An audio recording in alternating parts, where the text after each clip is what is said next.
Okay, now this is going to get taped, so people are going to be able to watch it when they want. So what we've discovered is that this new portal in the equinox, which is end of March, is the most phenomenal portal opening that we've ever known, because the amount of light that we've got on the earth now is like beyond anything we've ever had. And so our ability with our creative consciousness to go forward into a new beginning is phenomenal. I think all the kids know. The babies definitely know. You know, if you've got young babies and that, they're either really irritable or they're just smooth sailing. You know, it seems to be bittersweet with everyone. It's either like really sweet or it's really bitter, you know. And so I haven't had enough contact with young children to see exactly what the reaction is. Have you noticed any differences in behaviour as we're getting closer to March? Well, my oldest daughter is definitely having a bit of a hard time. Yeah. More reactive? Yeah, absolutely. Yeah. And that's going to increase going into March. You know, kids don't, not saying that us adults have the skills to not be reactive, but kids are a lot more, and animals and plants are so much more susceptible to the energies around them. You know, our egos and everything get involved and can interrupt the whole interaction. So we expect as we get closer to the end of March, it's just going to get more, you know, bittersweet. Yeah, and so that's one of the reasons I'm doing this live video, is to help people over this next chapter. Because if we do it properly, we can just fly, man. It's incredible what we can do, but we've got to understand what's happening. And so what we heard back in 2020 was that we were taking a massive leap in evolution into a new consciousness. And we kept on trying to do it. Oh, yeah, all right, so that means I can manifest. That means I can do this and that. And we tried doing it. But in the trying, we kind of missed it. And so Matthias de Stefano, he's amazing. And here's the spelling for anyone that, it's going to be back to front. Oh, well.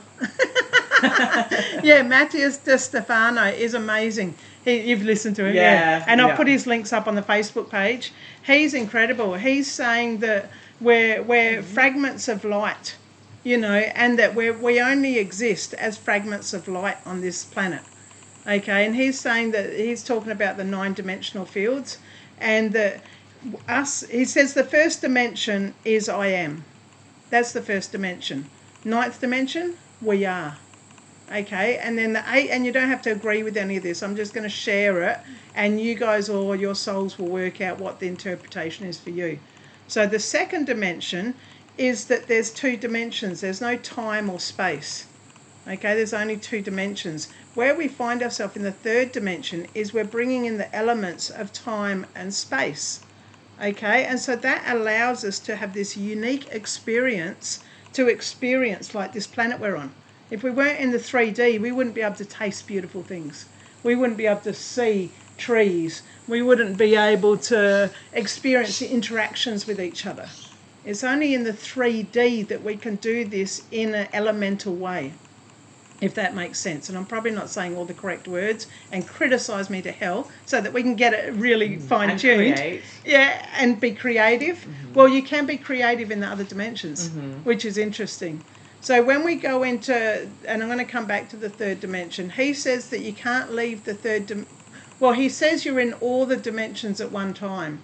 But he says all this talk about moving into the 5th dimension cannot be achieved in a conscious level unless you love the 3rd dimension. And so what we've been seeing in the new age is a lot of people going, yeah, I'm in the 5th dimension. I don't want to be in the 3rd dimension anymore. You know, I'm out of there. According to his research, that's not possible.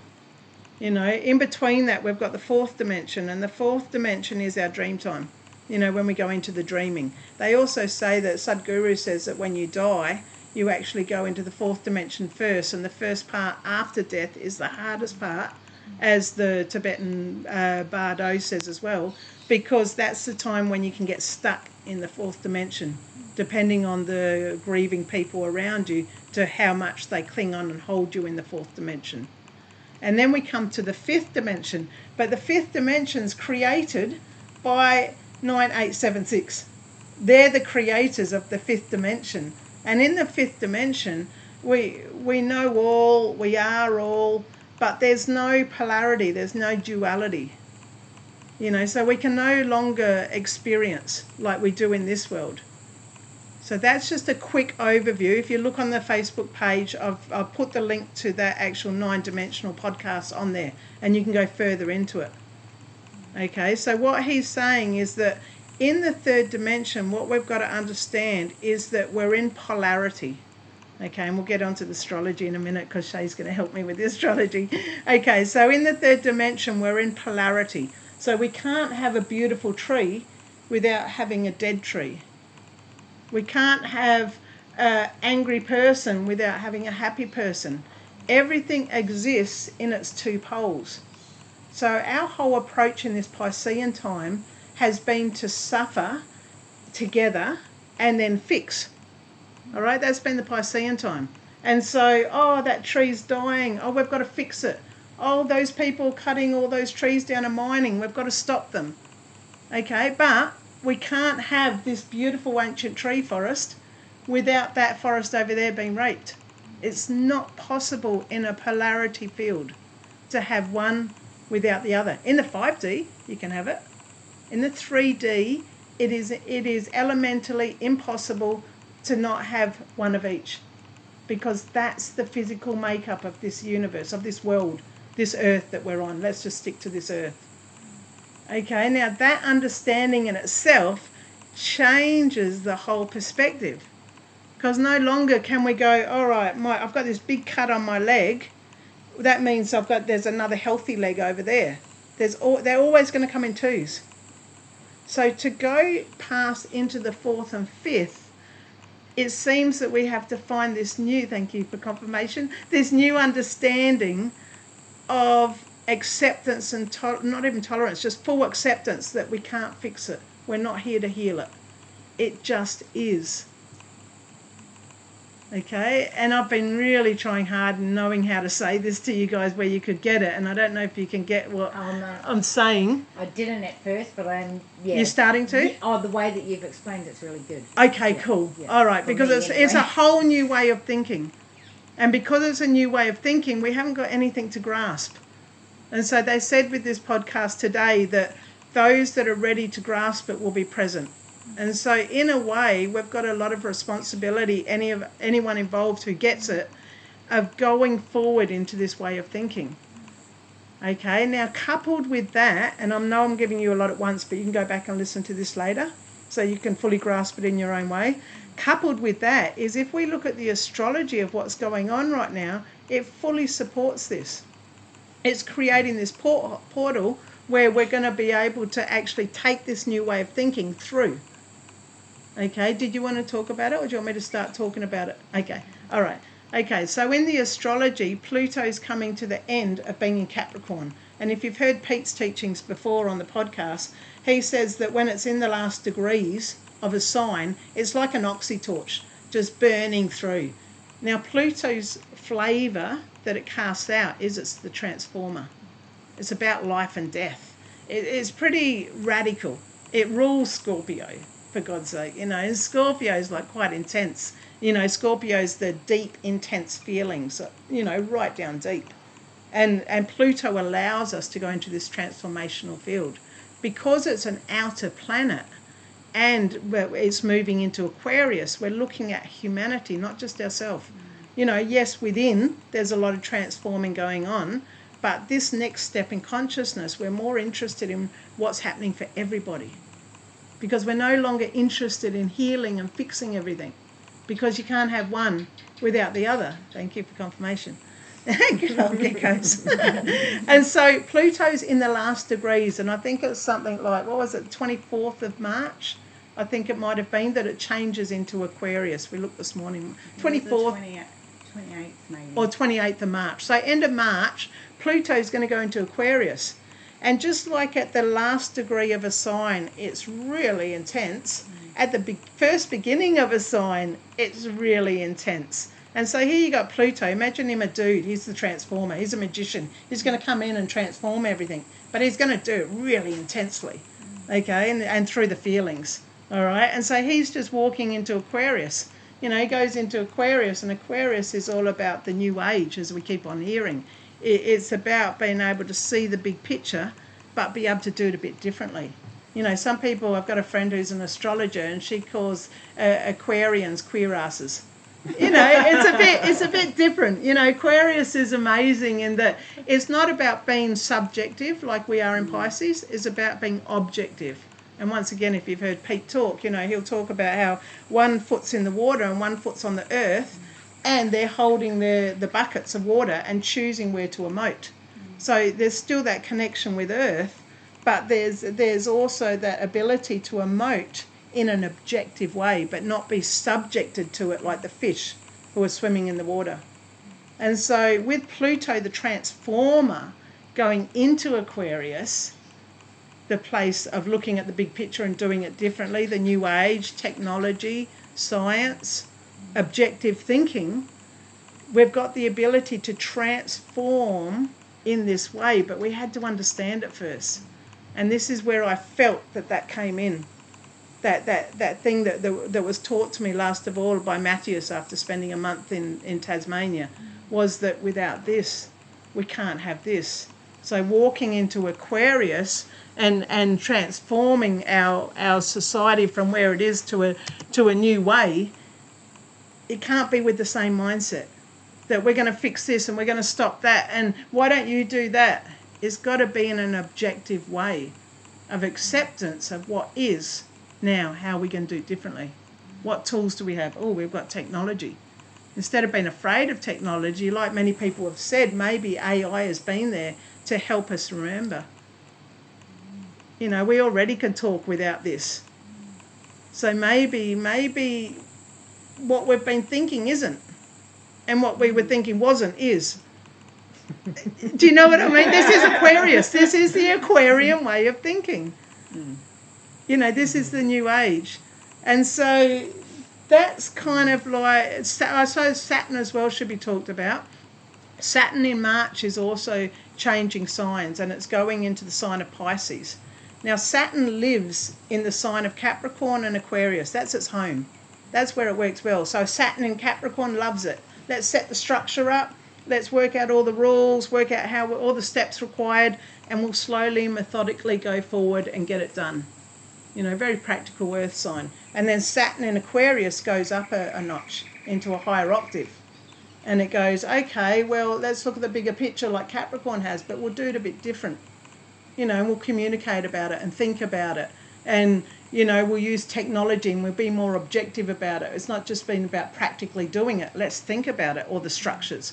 So we've had this time since March 2020 to think about the structures and how we want them. And now we're going into, at the beginning of March, it's either the 5th or the 8th of March, it's going into Pisces. Pisces is one with spirit. It's our intuition and creativeness that's going to allow us to put into action what we've been thinking about and what we've already done. But with Pluto changing at the same time out of Capricorn and going, no, if you're going to transform, you've got to do it in an Aquarian way. And once again, listen to this after, because it's a lot of information. So bundle all that up into March. And that's all happening in March this year. We've had these 2-3 years of preparation for this moment. And so we need to actually do some stuff to get ready for this. And that's what this workshop kind of thing is about today. But I just want to find out from Shay with the astrology, if there's anything else. I just want to put you on the microphone, though. I can pass it over. So that it gets recorded. Okay. Yeah. Yep. Well, everything you said I can relate to and we'll be able to relate to. I guess what's worthy of saying for right now is, again, like the potency of this culmination of massive endings and huge awakenings and beginnings, like, which we've been gearing up for, and it feels to me, when I was thinking about this just before, a little bit about the aspects that Joe had mentioned, like, I get the sense that over the next 6 months, 12 months, like, people in our integrity and responsibility might have very sudden necessary changes of jobs, of conventional and unconventional living, like, because we've come from, like, fairly conditioned where people are just now collectively really stepping back from that and kind of going, well, that's not working. And so collectively, humanitarianly, things are going to get a lot more grassrootsy. And that's pretty exciting. And I see the whole march as quite a beginning. I could go into the whole seed planting. Because I think that's worthy. Like, I think over this next new moon to new moon, like, what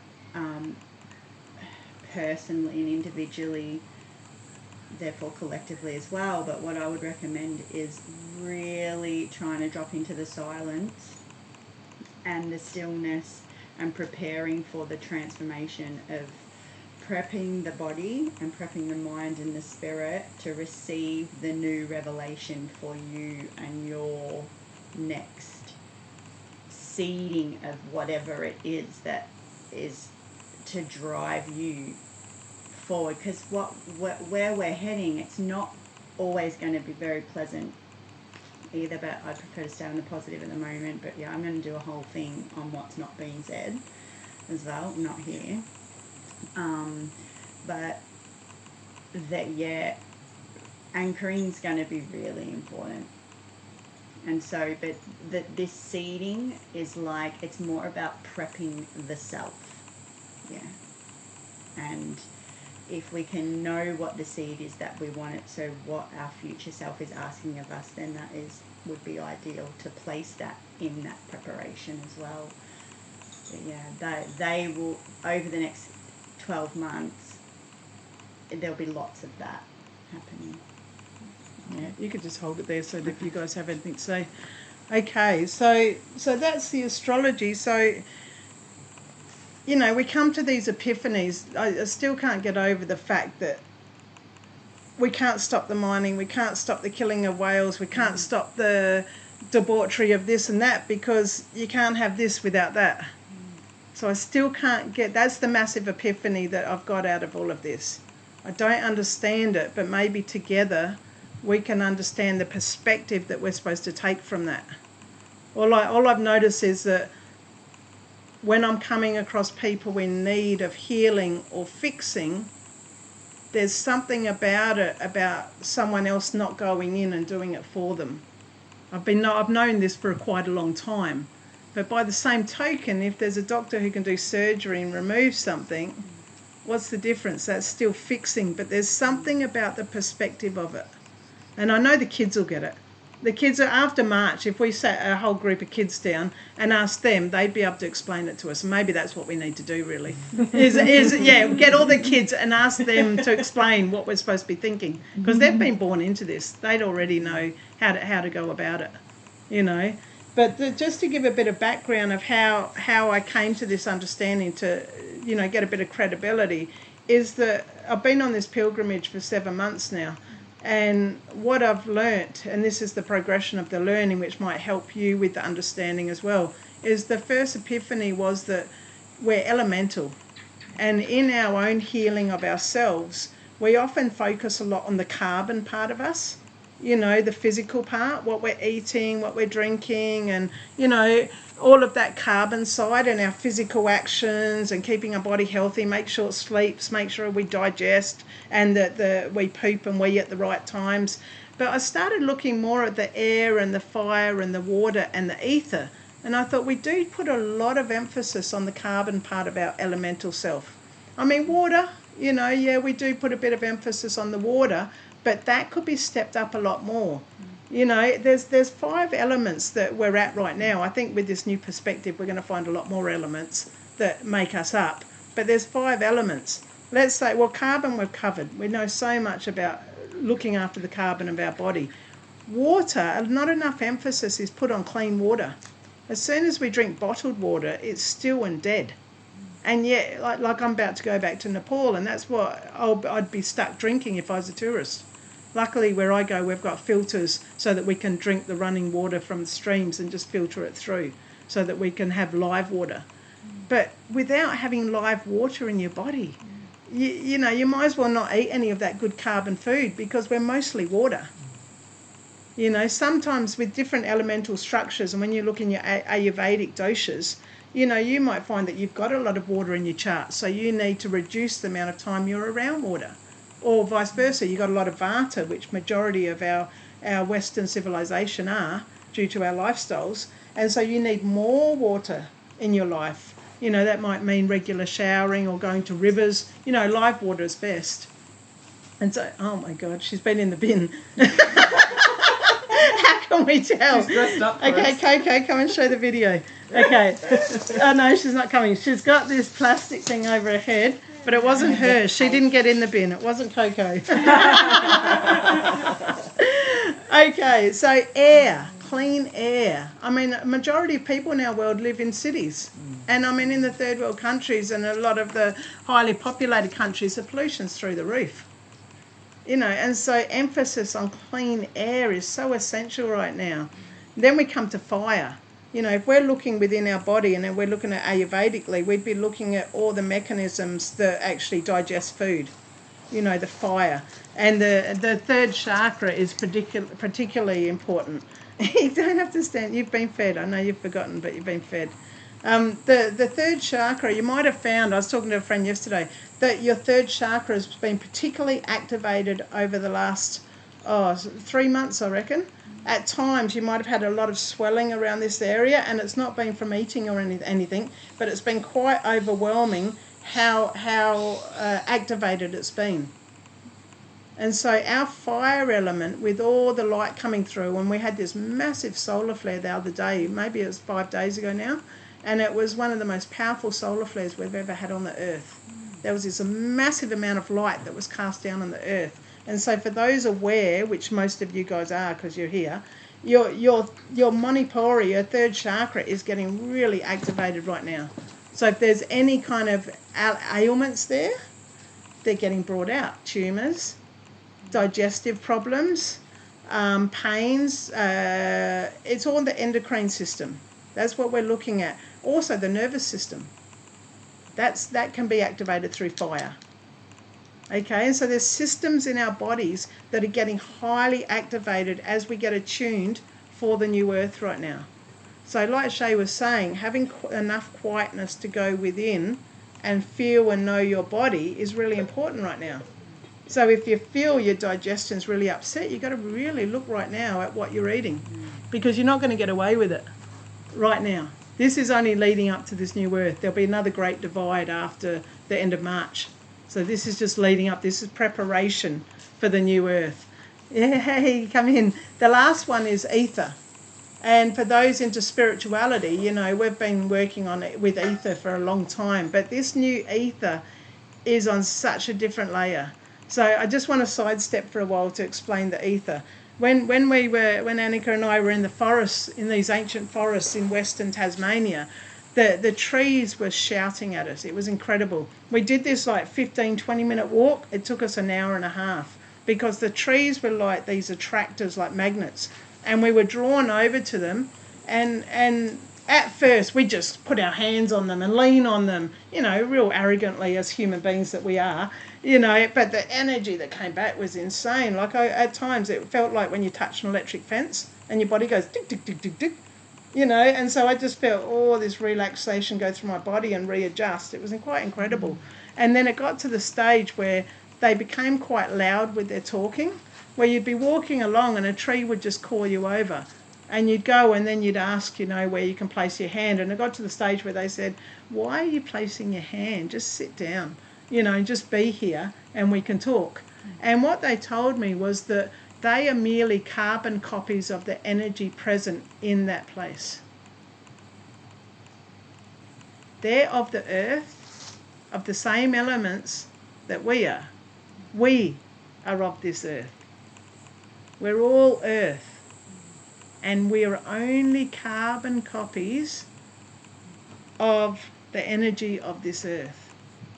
So if that's the case, and we're no longer healing and fixing each other, well, self-healing is elementally adjusting your own elements accordingly. Oh, air. I need to adjust the air.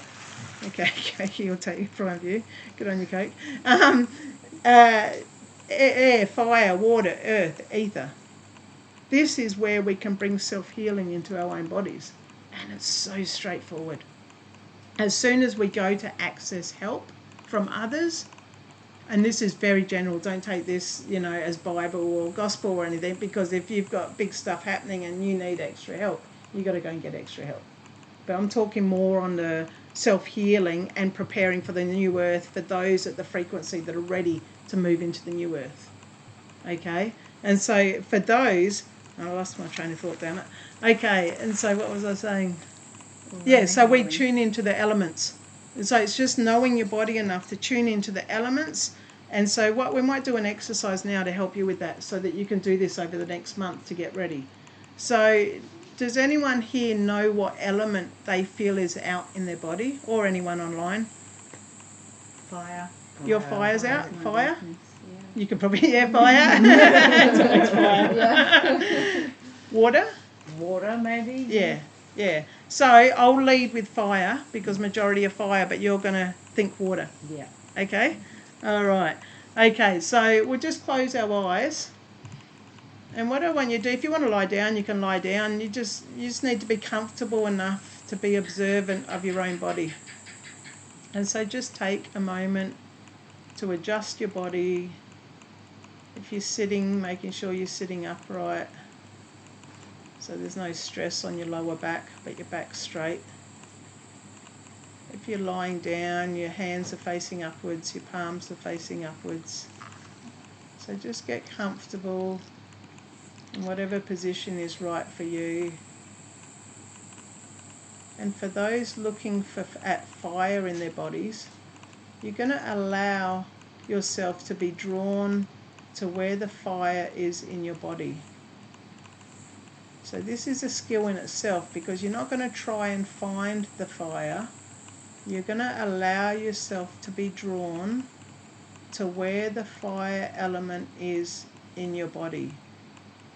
And when you're drawn to that place, you're going to observe it. For those with water element, you're going to do the same thing. You're going to allow yourself to be drawn in your body to where the water is in your body. And when you're drawn to that place, you're going to stay in that space and observe it. The same goes for air, earth, and ether. And when there's no longer a sensation, or you're no longer held in that area, and you're focusing on whatever element, if you're focusing on fire, you will allow yourself to be drawn to the next place where that element is. So let's continue in silence.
you haven't already, try a different element and see where your focus is drawn.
And slowly coming back, knowing that you can practice this awareness exercise in your own time. And so this is one of the preparations for the new earth and a self-healing tool. And so, you know, each morning you might get into the routine, or maybe afternoon, whichever time works out best for you, where you'll go through each of the elements in your body. And I don't know if anyone had a try of ether, but ether's quite amazing. You know, you probably won't be doing any other elements if you do ether, because you kind of go into a bit of a trance. So leave that one. That can be the cream at the end, you know. But that's did you get to feel different parts of your body and where those elements are existing? Yeah. So in your own time, you know, practice that. That'll be a really good preparation for the equinox when we actually go through the portal together. Yeah. So. So from the elemental understanding, that was in Victoria. Then we went over to Tassie. And then Annika and I found ourselves in the Tarkine forest, this ancient forest. Man, it's incredible. It's not even protected. It's not even a national park. It's absolutely amazing. And it's just so beautiful. And that was where they taught us about the carbon copy. That they were just carbon copies of the energy at that place in time, which lends itself to the fact that we're just holograms, which is what a lot of the teachings have said in the last 5-6 years anyway. And so if we're just a hologram, then we can fix anything in us. But when we fix something in us, then there's got to be polarity somewhere else. That means someone else is going to get that. If we've got a broken arm and we fix it, then someone else has to have the broken arm, because everything's in polarity. So how's that work? I mean, I'm starting to get it. I mean, I think it's that we've got to look at everything more collectively now instead of individually. You know, like, and I know in karma yoga, with the yogis, they say that when you do something for someone else, you don't do it with the expectation of receiving anything, because otherwise you're building up your karmic debt. So whether it's positive or negative karma, as long as you've got a balance in either one, then you're going to keep on coming back to this realm, to this earth, which is great. You know, if you love being here and you love coming back, just keep coming. But you do reach a stage where you want to go into other frequencies and do other stuff. And so a lot of the yogis, what they're working towards is balancing their karma. So if they're doing something, so if I was to come to your house and clean your house for you, then for that to be balanced means that there's no return. I do it just out of love. Yeah, and so this has got something to do with the new perspective. I haven't put it together, but hopefully between all of us we'll get it before the equinox, you know, about how that goes. Has anyone got any